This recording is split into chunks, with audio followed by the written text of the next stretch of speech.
30 topo communs. Merci. Je te donne la parole maintenant à Madame Amiot. Oui, merci Monsieur le Président.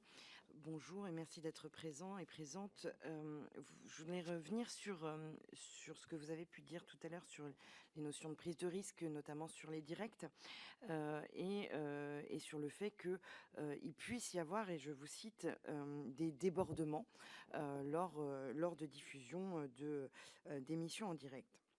Et moi, j'aimerais savoir, en tant que dirigeant, ce que vous aviez mis en place comme process, comme règles de fonctionnement ou autres, justement pour éviter ces débordements, pour respecter les règles de l'ARCOM et pour faire respecter la loi sur l'ensemble de vos chaînes, sur l'ensemble des diffusions en direct. Quels sont donc les dispositifs que vous aviez mis en place avant sanction, éventuellement si, alors d'après la question déjà posée par monsieur le rapporteur, a priori vous n'avez pas opéré de modification après sanction, mais si vous en aviez opéré, c'est l'occasion de nous en faire part.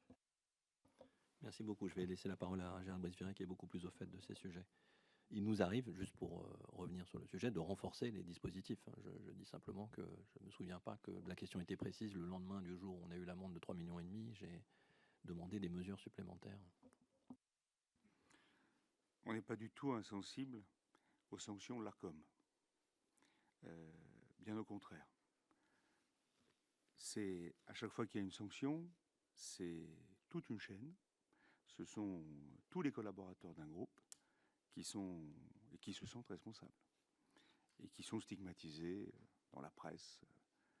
Et on a tous à cœur que la sanction et que le problème ne se renouvelle pas.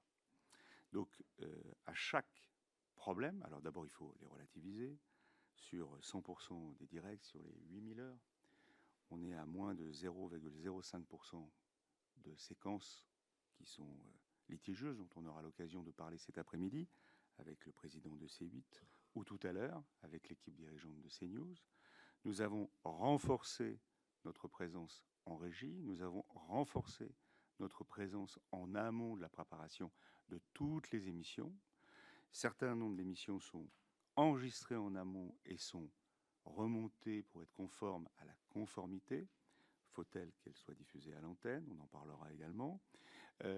Avec Cyril Hanouna, il y a tout un travail de fond qui est fait en amont, pendant l'émission et après l'émission, sur ce terrible moment que nous avons tous vécu, avec cette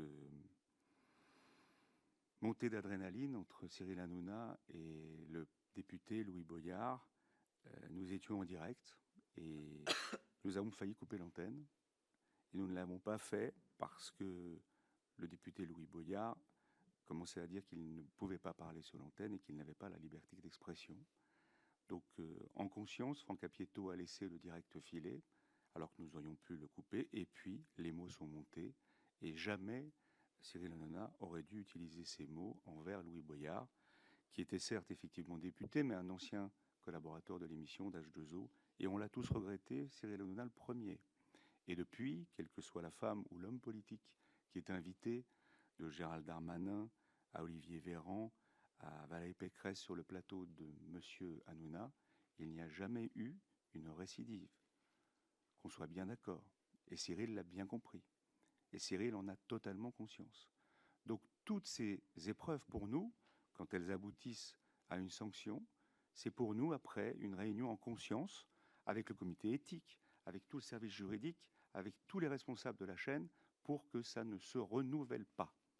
C'est vraiment très important. Et l'ARCOM fait un travail précieux là-dessus, nous regarde peut-être un peu trop à la loupe, comme je le vois notamment sur des séquences de publicité clandestines.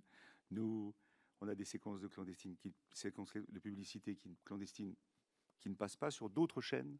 Je vois une actrice très connue avec un t-shirt avec une grande marque pendant 1h30 et rien n'est fait. Mais bon, de poids, de mesure, je ne suis pas dans cette logique-là. Je pense qu'il y a une loupe sur nos émissions, on aura l'occasion, et sur nos chaînes, on aura l'occasion d'en parler. Mais en tout cas, nous assumons et nous avons mis en place un service pour être davantage précautionneux sur tous les programmes, sur les 35 chaînes que nous éditons.